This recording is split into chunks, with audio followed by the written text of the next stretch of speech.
মুসলমান বলার উদ্দেশ্য হলো পৃথিবীর জমিনে আল্লাহর কোরআন ডিলিট করতে কেউ পারেনি, পারবে না, এবং আল্লাহর ঘর মসজিদ কেউ পারবে না। জোরে বলুন সুবহানাল্লাহ। তিনটি জিনিসকে পৃথিবী থেকে সহজে ওঠানো যাবে না। একটা হলো কালামুল্লাহ, আল্লাহর কালাম, একটা হলো রাসূলুল্লাহ, আর একটা হলো আপনার বাইতুল্লাহ, আল্লাহর ঘর। আগেও পারেনি, এখনো পাচ্ছে না, আগামীতেও পারবে না। আজ থেকে 2000 আজ থেকে আপনার 24-25 বছর আগে ওই আপনার কলকাতার হাইকোর্টে প্রধান বিচারপতি নাম হলো ম্যাডাম পদ্মা কাছ থেকে আল্লাহর কোরআন সম্পর্কে যখন কেস করা হলো, এই কোরআন পড়ার পরে মুসলমানের জনসংখ্যা বেড়ে যায়, কোরআন পড়ার পরে মানুষেরা মুসলমান হয়ে যায়, মুসলমান হবে। এটা তো আপনার বলা হয়েছে, আমার নবী বলে গেছে, আর আমার নবীর কথা পরে বলবো। পৃথিবীর জমিনে খ্রিস্টান ধর্মাবলম্বী লোকটার নাম জর্জ বার্নার্ড শ, আজ থেকে প্রায় 100 আপনার বলা হয়েছে 100 আপনার বলা হয়েছে 29 বছর আগে পৃথিবীর জমিনে একটা যুগান্তকারী মন্তব্য করে মুসলমান সম্পর্কে তিনি বললেন, if any religion has the chance of ruling over England Europe within the next 100 year it can only be Islam. এই জগৎবাসী, আমি তোমাদের জানিয়ে দেই, আগামী 100 বছরের মধ্যে গোটা বিশ্বব্যাপী যারা আপনার কর্তৃত্ব করবে, শাসন ক্ষমতা নিজের মুষ্টির মধ্যে নিয়ে আসতে পারবে, এরা খ্রিস্টান হবে না, জৈন হবে না, বৌদ্ধ হবে না, চাড়াল হবে না, সাঁওতাল হবে না, আদিবাসী হবে না, অন্য কোন ধর্মাবলম্বী হবে না, একমাত্র ইট ক্যান অনলি বি ইসলাম, একমাত্র ইসলাম হবে। জোরে বলুন সুবহানাল্লাহ। 2005 সালে জেনুইন ইসলাম ভলিউম নাম্বার 1 তার ভিতরে আপনার বলে দিয়েছে, তার বইটা বন্ধ করতে পারলে না, আর আজকে মুসলমানের উপরে আঙ্গুল তুলে বলছো কোরআন বন্ধ করে দিতে হবে, কোরআন বন্ধ করে দাও। কারণ কোরআনের আপনার বলা হয়েছে কোরআন স্টাডি করে পৃথিবীর জমিনে মুসলমানের জনসংখ্যা বাড়ছে। তুমি তো কি পৃথিবীর জমিনে ফ্রান্সের বিশ্ববিখ্যাত বিজ্ঞানী নাম হলো ডক্টর মরিস বুকাইলি 29 থেকে 30টা বছর ধরে পৃথিবীর জমিনে সার্ভে করে আল্লাহর কোরআনের ভুল ধরার চেষ্টা করেছিল। 30 বছর ধরে কোরআনের ভুল ধরতে পারলো না। 30 বছর পর আল্লাহর নবী হযরত মুসা কালিমুল্লাহর জামানা আপনার উল্লেখ করতে করতে সূরা আপনার ইউনূসের আপনার 92 নম্বর আয়াতের কাছে গিয়ে সারেন্ডার হলো। হযরত আপনার মুসা কালিমুল্লাহর বিরুদ্ধে জবরদস্ত বিখ্যাত কাফের এই ফেরাউন আঙ্গুল তুলে কথা বলেছিল।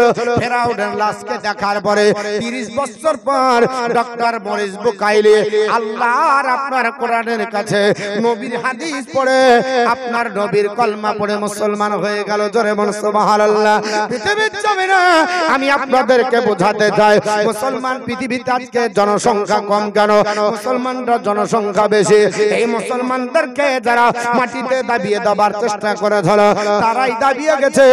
আল্লাহ ইসলাম ধর্মের বরকত রেখেছে। আগামীতে গোটা বিশ্ব মুসলমানদের হাতে আসবে। জোরে বলুন সুবহানাল্লাহ। আরেকটু জোরে বলুন সুবহানাল্লাহ। মুসলমানদের জনসংখ্যা আদমশুমারি অনুযায়ী আপনার সমীক্ষকগণ বলেছে 2040 সালে মুসলমানরা পৃথিবীতে 1 নাম্বার হবে। জোরে বলুন সুবহানাল্লাহ। এই ভারতের মাটিতে আপনার সবচাইতে ভারতের জনসংখ্যা বেশি।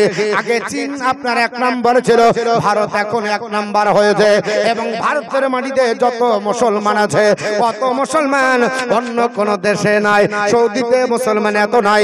আপনার বলে হচ্ছে তুর্কিস্তান থেকে শুরু করে নাইজেরিয়া থেকে শুরু করে অন্য কোন দেশে নাই। আল্লাহ পাক ভারতের মাটিতে এত মুসলমান দিয়েছে। এই মুসলমানরা একদিন গোটা বিশ্ব জয় করবে। ম্যাডাম পদ্মা কাস্তি কি বলল? কোরআন বন্ধ করে দেওয়া হবে। এর জন্য মুসলমানরা চিন্তিত হয়ে গেল। আমরা পার্লামেন্টে কথা বলতে পারবো না, আমাদের অধিকার নাই। মেম্বার প্রধান এমএলএ এমপি আমরা বানাতে পারিনি, পার্লামেন্টে যাবার মতো কাউকে বানাতে পারিনি। আমরা যাকে বানাচ্ছি ও তো আপনার ড্রিঙ্ক করে, পান করে, ও বেটা হাদিস কোরআন বোঝে না, ওকে মেম্বার অফ পার্লামেন্টের সদস্য বানিয়ে তাকে পাঠিয়েছে, ও তো বুঝে না। আপনার পৃথিবীর জমিনে ও আপনার কি বলবে সম্ভব নয়। আল্লাহর আপনার কোরআনের বিরুদ্ধে যখন স্লোগান উঠলো, আল্লাহর আপনার বান্দারা আল্লাহর উপর সঁপে দিয়ে বলেছিল, আল্লাহ তোমার ঘর তুমি রক্ষা করেছো। আপনার বলা হয়েছে নবীর দাদা আব্দুল মুত্তালিব তোমার উপর ছেড়ে দিয়েছিল, আমরা তোমার কোরআন তোমার উপর ছেড়ে দিলাম। তোমার কোরআন তোমার উপর ছেড়ে দিলাম। সেই জায়গায় ইতিহাস অলগা করুন, ইতিহাস আপনার পড়ুন, ভালো করে একটু জানুন। ম্যাডাম পদ্মা খাস্তিগি 24 থেকে 25 বছর আগে ইতিহাস আলগা করুন। বাংলা সাহিত্যের ইতিহাস একটা রচনা হয়েছে, লেখকের নাম আপনার ডক্টর অসিত কুমার বন্দ্যোপাধ্যায়। তার পঞ্চম খণ্ডে লেখা আছে, ডক্টর অসিত কুমার বন্দ্যোপাধ্যায় বলেছিলেন, হে ম্যাডাম পদ্মা খাস্তিগি, পৃথিবীর জমিনে আর গ্রন্থ যদি বলো সেগুলোকে ডিলিট করা সম্ভব হবে, উড়িয়ে দেওয়া সম্ভব হবে, কিন্তু আমার তাহাকিক অনুযায়ী আল্লাহর কোরআন ডিলিট করা সম্ভব নয়, হারিয়ে দেওয়া সম্ভব নয়। ম্যাডাম বলেছিল কোরআনকে ব্যান করে দেওয়া হবে, কোরআনের প্রচার হবে না, কোরআনের প্রসার হবে না, কারণ কোরআন পড়ার পরে মুসলমানের জনসংখ্যা বেড়ে যায়। ম্যাডাম পদ্মা খাস্তিগিকে আপনার ডক্টর অসিত কুমার বন্দ্যোপাধ্যায় বলেছিল, ম্যাডাম আর অন্য গ্রন্থ বন্ধ হতে পারে, আল্লাহর কোরআন আপনার বন্ধ হবে না। বলে যদি তুমি চ্যালেঞ্জ করো, কোরআনকে বস্তার ভিতরে ভরো, রামায়ণ বস্তার ভিতরে ভরো, মহাভারত বস্তার ভিতরে ভরো, ত্রিপিটক বস্তার ভিতরে ভরো, জিন্দাবাস্তা বস্তার ভিতরে ভরো, গ্রন্থ সাহেব বস্তার ভিতরে ভরো, আপনার বলে হাতে ভরার পরে হাওড়া ব্রিজে নিয়ে যাও, জলাশয়ে নিমজ্জিত করে দাও, 1 বছর সময় দেওয়া হবে, রামায়ণ তৈরি করে দেখাও। ম্যাডাম দাঁতে কলম ধরে বলেছিল, ওটা তো সম্ভব হবে না। বলে কেন হবে না? রামায়ণের হাফেজ পাওয়া যাবে না, 2 বছর সময় দেব, মহাভারত তৈরি করো, সম্ভব হবে না, মহাভারতের হাফেজ পাওয়া যাবে না, 3 বছর সময় দেব, গীতা তৈরি করে দেখাও, সম্ভব হবে না, এর হাফেজ পাওয়া যাবে না, 4 বছর সময় দেব, 4টা বেদ তৈরি করো, সম্ভব হবে না, 4 বেদের হাফেজ পাওয়া যাবে না, 5 বছর সময় দেব, হিন্দু শাস্ত্রের প্রাচীন গ্রন্থ নাম হলো তার পুরাণ বাবা, 18 খণ্ডে বিভক্ত তৈরি করে দেখাও, সম্ভব হবে না, 6 বছর সময় দেব, ত্রিপিটক করে দেখাও, সম্ভব হবে না, এরও হাফেজ পৃথিবীতে নাই, 6 আপনার 7 বছর দেব, আপনার জিন্দাবেস্তা তৈরি করো, এটাও হবে না, এরও হাফেজ পাওয়া যাবে না, 8 বছর সময় দেব, গ্রন্থ সাহেব তৈরি করো, এটাও হবে না, এরও হাফেজ পাওয়া যাবে না। ম্যাডাম পদ্মা খাস্তিগি 8 বছর লাগার পরে যদি পৃথিবীর জমিনে অন্য গ্রন্থ রচনা না হয়, 8 বছর দরকার নাই, 8 মাসের দরকার নাই, 8 দিনের দরকার নাই, মাত্র 8 ঘন্টা মুসলমানের একটা হাফেজে কোরআনকে সময় দিলে আল্লাহর কোরআন সূরা ফাতিহার আলিফ লাম থেকে শুরু করে সূরা নাসর সিন পর্যন্ত এক জায়গায় দাঁড়িয়ে রেকর্ডিং শুনিয়ে দিতে পারে। সুবহানাল্লাহ। বাড়িতে গিয়ে বলেন, মাইকে আওয়াজ হচ্ছে না তো আপনারাও পাচ্ছেন না। মাইকে বললাম একটু আমার দিকে দেন, একটু আওয়াজটা বাড়ান, একটু বেশ দেন, না হলে এমন করে বেঁধে দিয়েছে বলে বক্তা তোর গলা যাক যায়, আমাদের জানে ঠিক মাইক ম্যানকে কেন বলতে হবে?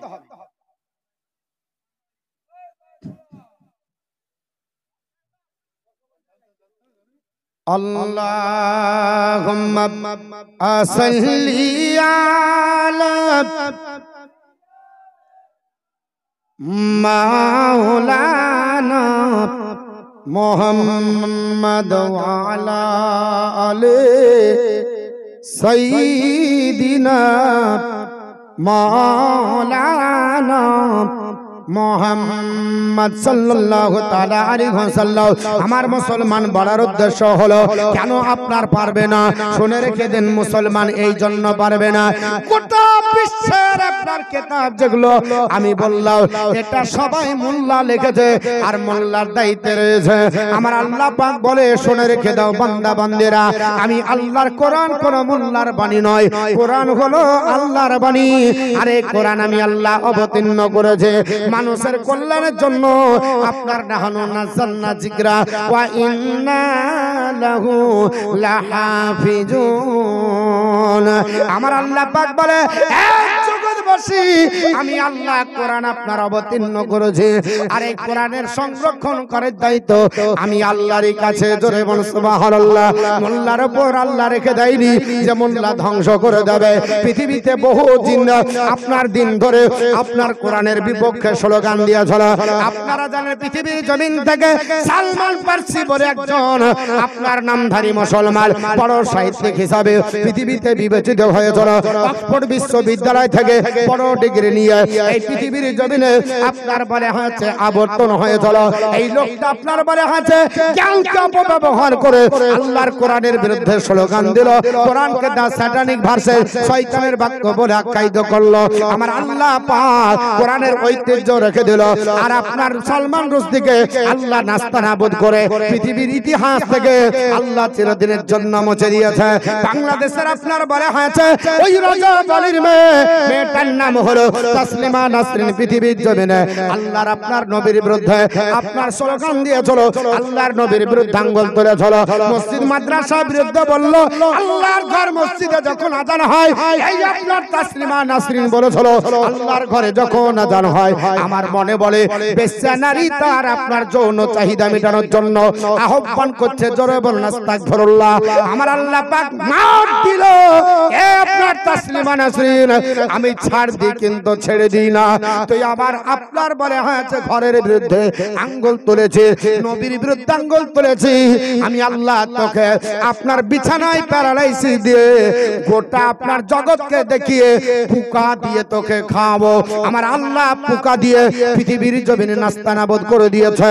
পৃথিবীর জমিনে কোন ডাক্তারি তার কাজে লাগলো না, কারণ আমার আল্লাহ পাক যখন দেয় মার তখন ছাড় দেয়, ছেড়ে দেয় না।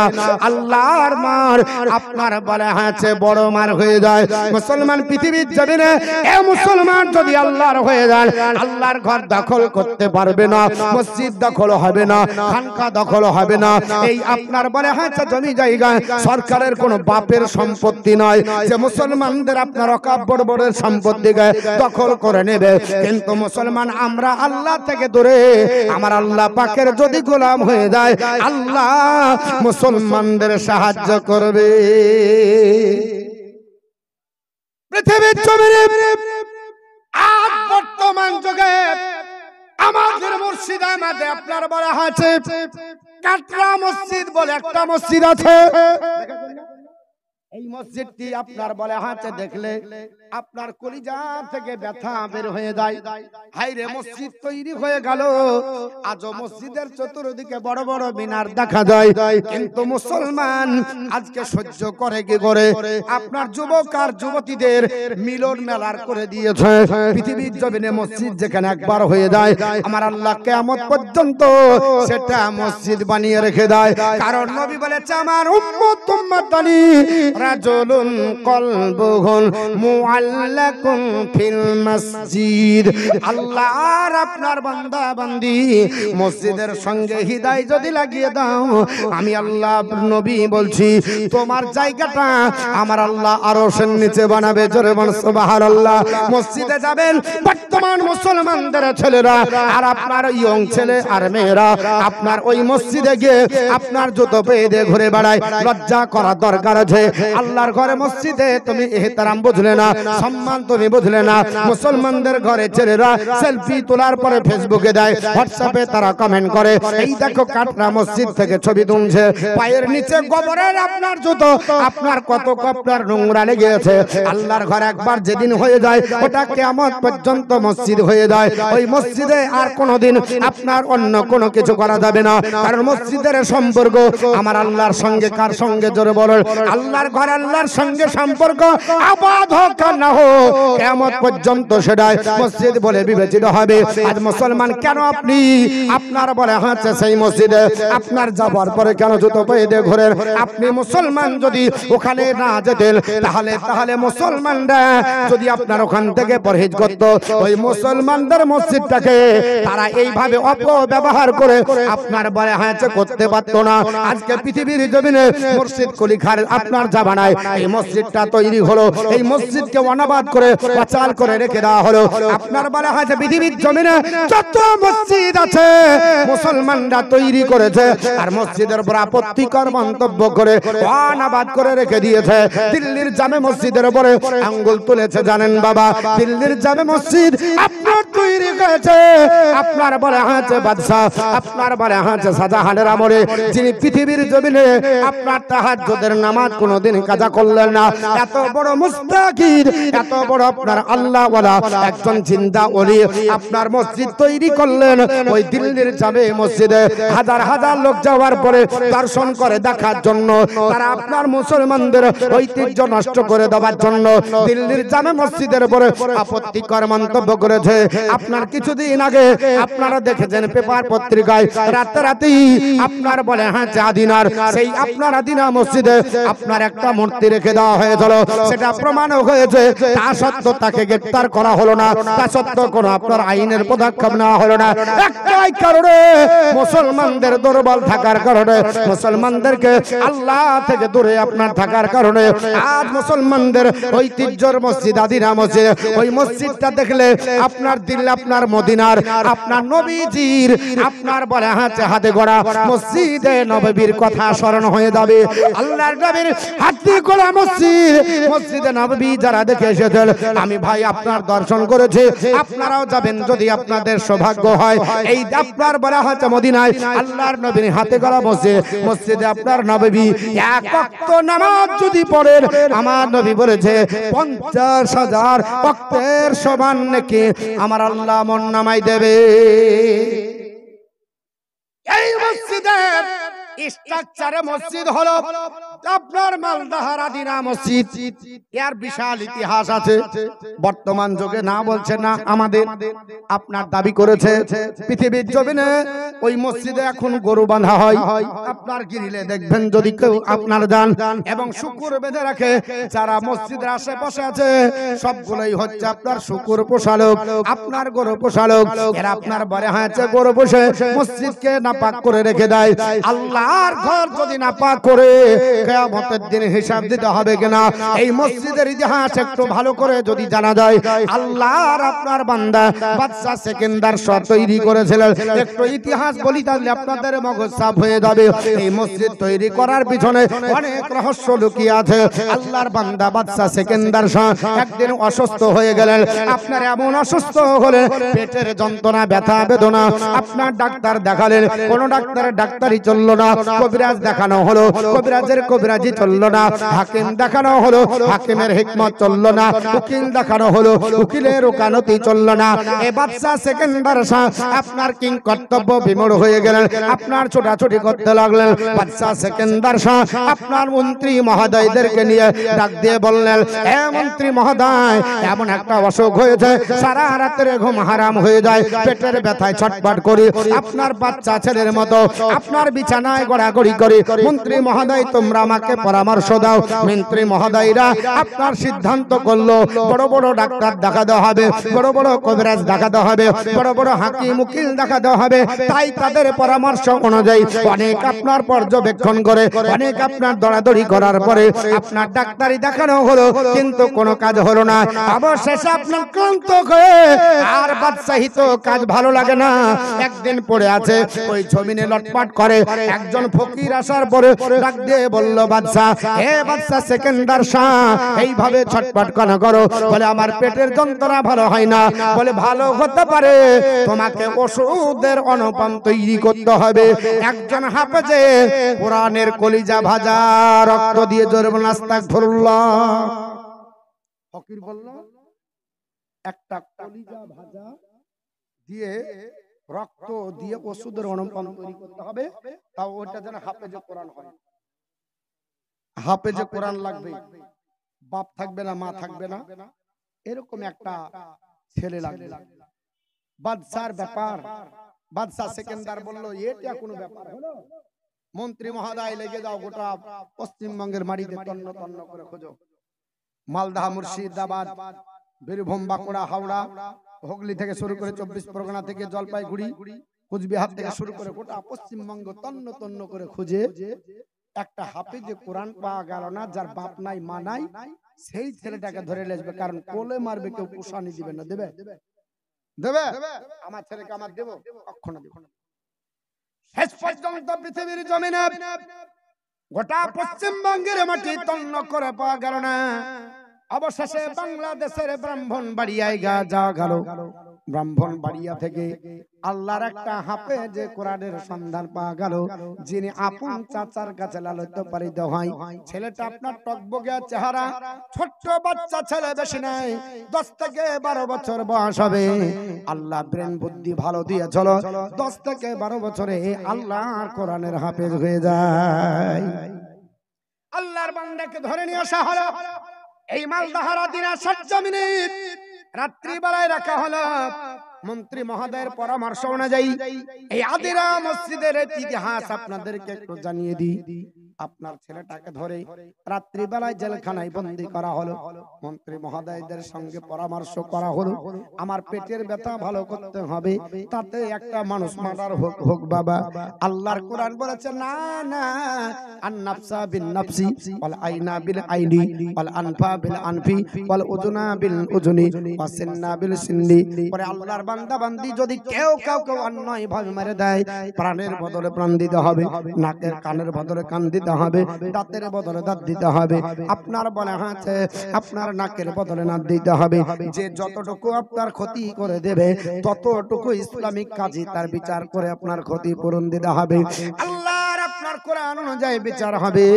আল্লাহর বান্দা হাফেজ কোরআন, আপনার বলে হাতে তাকে আপনার জেলখানার ভিতর ভরে দেওয়া হয়েছে, সুন্দর সুন্দর খাবার পরিবেশন করা হয়েছে। আল্লাহর বান্দা ডাক দিয়ে বলে, বাদশার লোকেরা, মন্ত্রী মহোদয়, এত সুন্দর খাবার কেন আমাকে দিলে? আমাকে তো জেলের ভিতরে ভরেছো, জেলের ভিতরে ভরার পরে মানুষকে এত খাবার সুন্দর দেওয়া হয় না, জেলের ভিতরে ভরে এত কেন সুন্দর খাবার? মন্ত্রী মহোদয়রা বলে, শোনো বাবা, তোমাকে আগামী কাল আপনার বলা হয়েছে দিবালোকের আপনার সম্মুখে তোমাকে আপনার জবাই করা হবে, আর তোমার কলিজা সিদ্ধ করা পানি দিয়ে ওষুধের অনুপম তৈরি হবে। বলে, ব্যাপারটা কি? কি দোষ করলাম?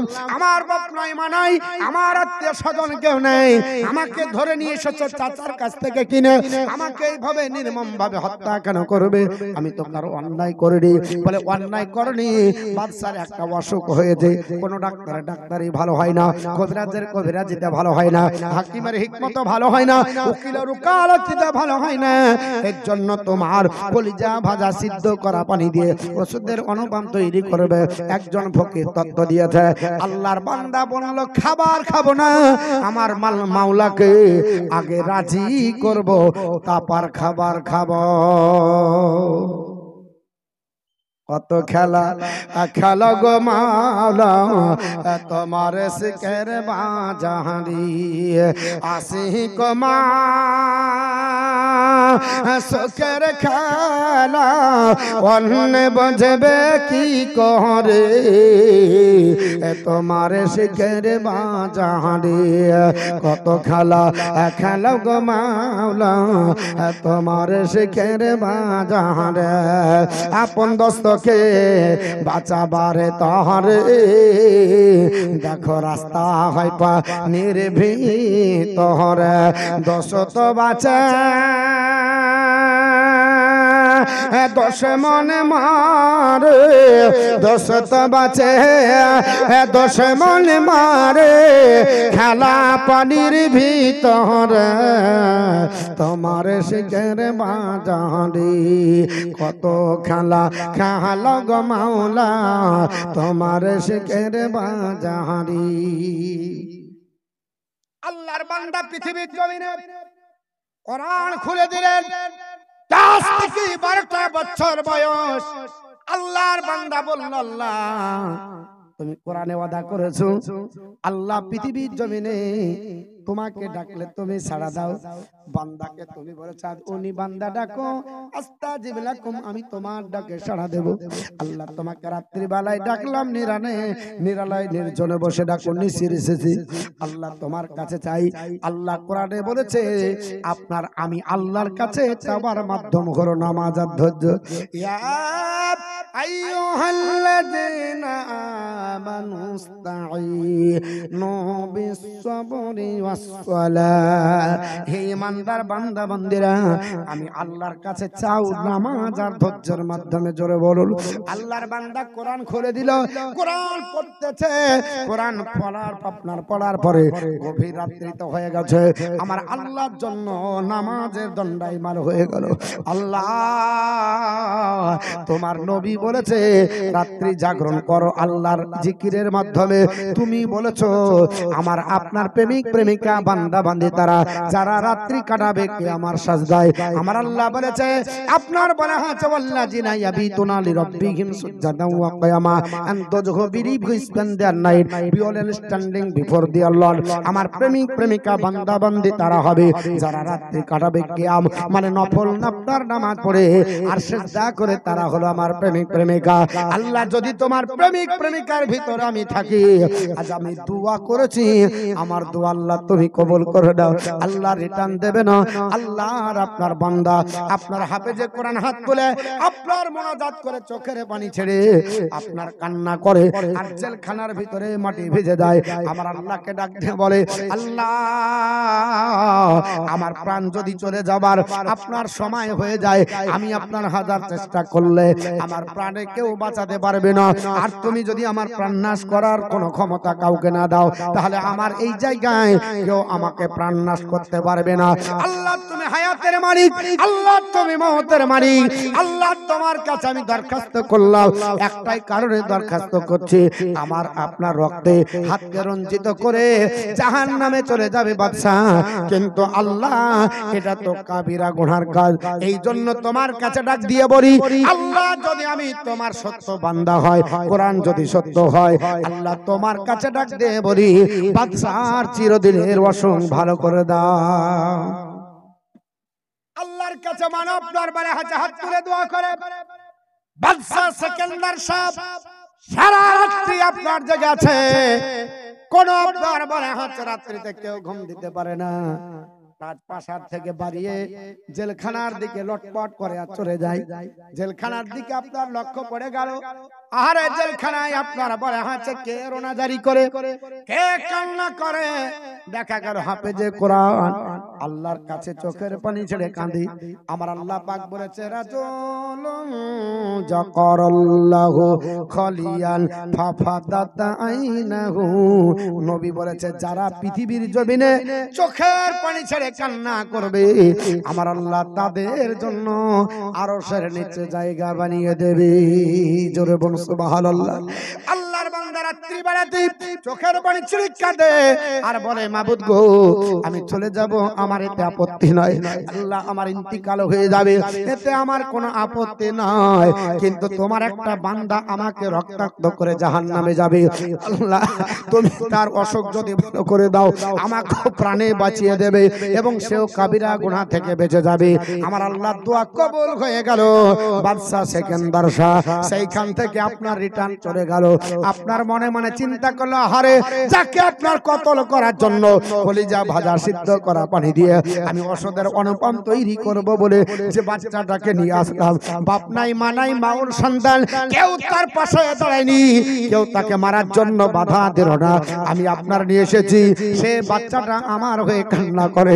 এত আপনার বলে হয়েছে সুন্দর বাচ্চাকে যদি মেরে দিই, আমি কিয়ামতের দিনে আল্লাহর দরবারে হিসাব দিতে পারবো না। আমার আল্লাহ পাক পৃথিবীর জমিনে যদি হিসাব নাই, আমি বাদশা সেকেন্দার শাহ আমার দ্বারা সম্ভব হবে না। আল্লাহর বান্দা কেঁদে কেঁদে আপনার বলা হয়েছে সেজদায় পড়ে কান্না করে, মাবুদ আল্লাহ আমি তোমার আপনার হাফেজে কোরআন, আল্লাহ তোমার কোরআনের ওয়াস্তে দিয়ে বলি তুমি বাদশা সেকেন্দার এই মুহূর্তে আল্লাহ ঘুম দিয়ে দাও। বাদশা সেকেন্দার 7 জন্য দোয়া করলেন, বাদশা সেকেন্দারকে ঘুমিয়ে দাও আল্লাহ, আল্লাহ তুমি তার অসুখ ভালো করে দাও। বাদশা সেকেন্দার বাড়িতে ছটফট করতে করতে বিছানাতে কখন ঘুমিয়ে গেছে জানে না। একই ঘুমে ফজরের আজান হয়, আসসালাতু খায়রুম মিনান নাওম। দেশের মানুষেরা এ আমার আপনার বলে হয়েছে বান্দা বান্দি, আজান তোমাদের কর্ণ গোচর হলো, শোনো ঘুম হইতে নামাজ উত্তম। আপনার যখন এরকম আজান চলতে লাগেছে, বাদশা সেকেন্দার হঠাৎ করে ঘুম ভেঙে দেখে আল্লাহর ঘর মসজিদ আজান হয়। বাদশা সেকেন্দার দেখে দীর্ঘ দিনের পেটের ব্যথা নাই, ভালো হয়ে গেছে। জোরে বলুন ভালো হয়ে গেল। ফজরের নামাজ পড়ার পর বাদশা সেকেন্দার দৌড়তে লাগলো জেলখানার ভিতরে। জেলের আপনার তালা বন্ধ। জেলখানা খোলার পরে আল্লাহর হাফেজে কোরআনের হাত ধরে বলে, বাবা এ বাবা এ হাফেজে কোরআন, এতদিন আপনার বুঝতে পারিনি অন্যায় করেছি, না বোঝার কারণে তোমাকে আপনার জেলের ভিতরে ভরে আমি তোমাকে পরিকল্পিতভাবে আপনার চিন্তা করেছিলাম। আজ সকালে তোমাকে আমি আপনার বলে হাতে জবাই করে দিয়ে তোমার কলেজা সিদ্ধ করা পানি দিয়ে আমি ওষুধের অনুপম তৈরি করে আমার দীর্ঘদিনের পেটের ব্যথা ভালো করব। কিন্তু না না, আল্লাহ পাক যে দোয়া কবুল করে, আল্লাহর সরহীন বান্দাকে যে আল্লাহ পছন্দ করে, আল্লাহর কোরআন যে সত্য, আল্লাহর ঘর যে সত্য। তুমি যখন কেঁদে কেঁদে আপনার দোয়া করেছিলেন, আমি পাশ থেকে শুনেছিলাম, আমার অসুখ ভালো হতো না। আমার দীর্ঘ বিশ্বাস তোমার দুয়ার বরকতে আমার আল্লাহ দীর্ঘ দিনের অসুখ থেকে আমাকে আল্লাহ নিষ্কৃতি দিয়েছে। এ আল্লাহর বান্দা কি চাও? আমি তোমাকে পুরস্কার দিতে চাই। বাদশা সেকেন্দার শাকে যুবক বলেছিল, এ বাদশা সেকেন্দার, আমাকে দিতে হবে না, যে মালিক তোমাকে দীর্ঘদিনের অসুখ থেকে ভালো করেছে, ওই মালিকের একটা ঘর বানিয়ে দাও। ওই মালিকের ঘর বানাও। বলে কি করে বানাবো আমি তো জানি না। বাচ্চা ছেড়ে বললেন, আমি তাহলে চোখ বুঝি। চোখ বুঝলেন, মদিনার মসজিদে নববীর স্ট্রাকচার তিনি অঙ্কন করে দিলেন। জোরে বলুন। তৈরি হয়ে গেল আদিনা মসজিদ। আর আজকে পৃথিবীর জমিনে বলছে ওটা আমাদের জায়গা। কেন বলছে? ওই রকম আল্লাহওয়ালা নাই যারা দোয়া করবে আল্লাহ দোয়া কবুল করে নেবে। দোয়া করতে গিয়ে তো খাবারে ভেজা। দোয়া করতে যদি লম্বা দোয়া হয়, তখন পেছন থেকে তো ডেপুটেশন করছে, মৌলভী সাহেব এমন লম্বা দোয়া করছেন, মনে হচ্ছে যে একেবারে বলা হয়েছে ট্রেনের বগি ছাড়েন না। নামাজে গিয়ে লুকমা বড় সরা বাইটাং যদি হয়ে যায়, মৌলভী সাহেবের 3 দিনের বেশি যদি হয়, বলবে মৌলভী সাহেব আপনি কি মশলা জানেন না? নামাজ পড়তে গেলে কার বাই সরবে ফতোয়া দিয়ে দি, ঠিক না বেঠে? কারণ ধৈর্য নাই। আল্লাহর ঘরে গিয়ে মন টিকে না। চার দোকানে 1.5 ঘন্টা গাজায়, কিন্তু আপনার ওখানে অ্যালার্জি হয় না। আর মসজিদে জুম্মার দিনে যদি 1.5 ঘন্টা তো দূরের কথা, 15 মিনিট যদি আপনার যাইতো আর অ্যালার্জি হয়, যাই সব শেষে আর বের হয় সব আগে, ঠিক না বেঠি? তাও জুম্মার দিন, অন্য দিন না। অন্য দিন যাই না, 5 ওয়াক্ত দেখা যায় না। জুম্মার দিন গেছে তাও অ্যালার্জি, সব শেষে যায়। কারণ ভালো জানে হুজুর 8 ঘন্টা বক্তৃতা করে, টাইম লস করা যাবে না। একবারে জুম্মার বক্তব্য শেষ হয়ে যাবে, যাহা হুজুর খুতবা নিয়ে দাঁড়াবে, আর টুক করে দাঁড়িয়ে টুক করে আপনার 2 রাকাত পড়ে পার। এরকম হাইব্রিড নামাজি আছে না? আছে না? কিন্তু আমরা তো অন্য জায়গাতে পেছাই না, অন্য জায়গাতে আগে, অন্য জায়গায় পিছিয়ে থাকি না। বুকে হাত দিয়ে বলেন তো, যদি ইলেকশন হয়, যেই দিন ইলেকশন হয়েছিল, চাচারা কোন কাতারে ছিল? একটু জোরে বলতে হবে, চাচারা কোন কাতারে ছিল? আমার অভিজ্ঞতাই বলছে, আমার গ্রামে আমাকে বলছে যে মৌলভী সাহেব এবার তো ভোটটা দেখে শুনে দিতে হবে। হ্যাঁ ঠিক আছে, দেখে শুনি তো দেব, কোনোদিন তো অন্ধ হয়ে দিইনি, সবই দেখিয়ে দিয়েছি। তো আমরা তো ওরকম ভাবে বলি। তো এক কাজ করবেন, সকাল সকাল যাবেন, এবারকার আবহাওয়া ভালো নাই। কেন বলছে? গরম গরম। তো ঠিক আছে, গরম গরম, তাহলে আবহাওয়া ভালো নাই তো কখন যাবো? বলে একবার 7টার সময় পোলিং হলেই ফার্স্ট কাতারে আপনাকে দেব। আমি বললাম যে তাই তো, এখন তো জালসা নাই, আর আমাদেরকে জালসার দিন ঈদেও নেয়, কিন্তু বাবা ভোটের দিন কেউ নেয় না, ফ্রিতে দিলেও নিবে না। যদি বলে ভাই টাকা নিব না, ফ্রিতে হলে বলছে না না না, ওই দিন হবে না, মহা উৎসব ওই দিন, পরব, ঈদের দিন হবে, কিন্তু ওই দিন হবে না। কি করতে হবে? বলে সকাল 7টায়, সকাল 7টায় বাইক নিয়ে বুকে নিয়ে যাচ্ছে। তো আমার কাতার 200 মিটার দূরে। কত মিটার দূরে? 200 মিটার ধরে। আমি চিন্তা ভাবনা করলাম রাত্রি 8টা হলে তো পোলিং চলবে, অত বেকার আপনার পা ব্যথা করে লাভ কি, বাইক ঘোরায় পালাবো। একজন কর্মী ধরে বলছে হুজুর কোথায় যাবেন, বলে এখন তো পোলিং শুরু হয়নি আর 200 মিটার দূরে, অত দাঁড়াবো না। বলছে চিন্তা না, আপনাকে একবার ফাঁস কাতার ভরে দিব। হাত ধরে এসে স্কুলের গেটে আমাকে বলছে গেট খুললি আপনাকে দিব আগে। আমি দেখছি সব চাচার দল, সব চাচার দল। জিজ্ঞেস করছি চাচা আপনারা কখন আসছেন? একজন ছাড় পুলিশ নিয়ে বাপ 3টার সময় থেকে লাইন দিয়েছি, এখন কখন যে হবে ঠিক নাই। চাচা ফজরের সময় রাত কানা দেখতে পাই না, মসজিদ যাই না। এশার সময়তে ঠান্ডা, তার জন্য পানি রাখতে পাবে না। জোহরের সময় মাঠে আসে, তার জন্য যাই না। আসরের সময় বাজার করার, মাগরিবে চার দোকান থাকে, এর জন্য যেতে পারে না। আর যখন ভোটের দিন হয় 3 ঘন্টা ধরে চাচা দাঁড়িয়ে আছে ফাঁস কাতারে। আপনার মসজিদে আপনার বলে আছে 1 নম্বরে হয় না, আর লাইনে 1 নাম্বার ভোটটা দিয়ে যাবে, কারণ তিরপল নিয়েছে। চাচা দেখাবে তোমার শরণ আছে, আমি তিরপলটা শোধ করব। আল্লাহ বলছেন ওরে আমার বান্দা বান্দি, তোর আপনার বলে হচ্ছে মোল্লা তোকে পরিমাণে একটাই তিরপল দিয়েছে, এর বেশি দিতে পারবে না। আর আমি যদি দিই তো আপনার বলে হচ্ছে বেহিসাব দিব, এর কোনো হিসাব থাকবে না। নবী আমার বলছে শুনে রেখে দাও, হে আমার উম্মত উম্মতারি, মানিল গসলি ইয়াউমাল জুমআতি গুসুল জানাবাতি সুম্মা রাহা ফাকা আন্নামা কাররাবা বাদানাতান। আল্লাহর কোন বান্দা যদি জুম্মার দিন ফরজ গোসলের মতো গোসল করে সুন্দরভাবে মসজিদে গিয়ে যদি 1 নম্বরে দীক্ষিত হয়, আল্লাহ তার আমলনামাতে একটা উট কুরবানি সব দিবে। জোরে বল, জোরে বল সুবহানাল্লাহ, সুবহানাল্লাহ জোরে বলেন। গুনাহ হবে না, নেকি হবে। আর টাকা দিলে তো নেকি হয়, ওটা সবাই জানে। সুবহানাল্লাহ বললে নির্ভেজাল 90টা নাকি হয়তো ফাঁকিতে। কেন আপনার, কেন আপনার ফ্রিতে নেবেন না? এত কাঞ্জুসি কেন? আপনার জমিয়ে রাখছেন কেন? জোরে বলেন নারে তাকবীর। মোটামুটি হয়েছে। বাঘের বাচ্চা একবারে ডাকবে তো আপনার বলে হচ্ছে 3 কিলোমিটার দূর থেকে শোনা যাবে। আর আজকে সব মনে হচ্ছে সব আপনার বলে হচ্ছে বের হচ্ছে। হ্যাঁ জোরে বলেন নারে তাকবীর, নারে সালাত। মাসলাক আলা হযরত উলামা আহলে সুন্নাত আব্দুর রাকিব সাহেব 5000 টাকার দাতা। জোরে বলেন জিন্দাবাদ। মায়ের জন্য দোয়া করতে বলেছে, ইনশাআল্লাহ করব। মা অসুস্থ, আপনার মায়ের জন্য দোয়া হবে।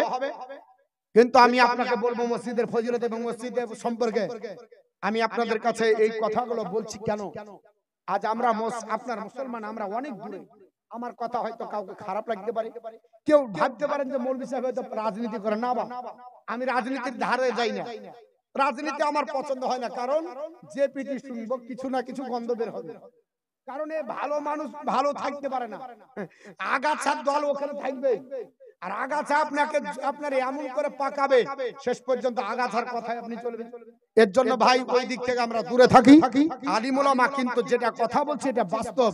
আমরা মসজিদে গিয়ে আপনার গাজাই না, মসজিদে থাকতে পারি না, যেখানে যতক্ষণ থাকবেন ততক্ষণ ইবাদত। কিন্তু চার দোকানে 1.5 ঘন্টা ধরে 7 কাপ চা খেয়ে শেষ করে দিল, কিন্তু আপনার বলা হয় ওখানে কোনো দিন আপনার অ্যালার্জি নাই। বাস্তব না? হ্যাঁ, এর জন্য বাপ আল্লাহর ঘর আপনি যাবেন না তো কে যাবে? বুঝছে যে সব দখল করে নিল, তো তোমার মতো মুসল্লির ঘর দখল করবে না, তা কার করবে? হ্যাঁ, তুমি চলো তো মসজিদে নববী দখল করতে পারছে কি? 24 ঘন্টা মসজিদে নববীতে কোনো দিন একটা মুসল্লি নাই, এরকম নাই। 24 ঘন্টা লোক মসজিদে হারাম, 24 ঘন্টা লোক মসজিদে আকসা, 24 ঘন্টা লোক মসজিদে কুবা, 24 ঘন্টা লোক। কোন সময় লোক বের হচ্ছে না, মনে হচ্ছে শুধু ঢুকছে আর বাড়াচ্ছে। ও রাত দিন নাই বাপ, কখন যে রাত কখন যে দিন বুঝতে পারা যাচ্ছে না। আর আমার মসজিদে 1.5 বছর ধরে মুলল যায়নি, পুরো দিন যায়নি। ধরিয়া বান্ধা জালসার দিন ওকে নিয়ে আসা হয়েছে। হ্যাঁ, তো ওই মসজিদ দখল করবে না তো কে করবে?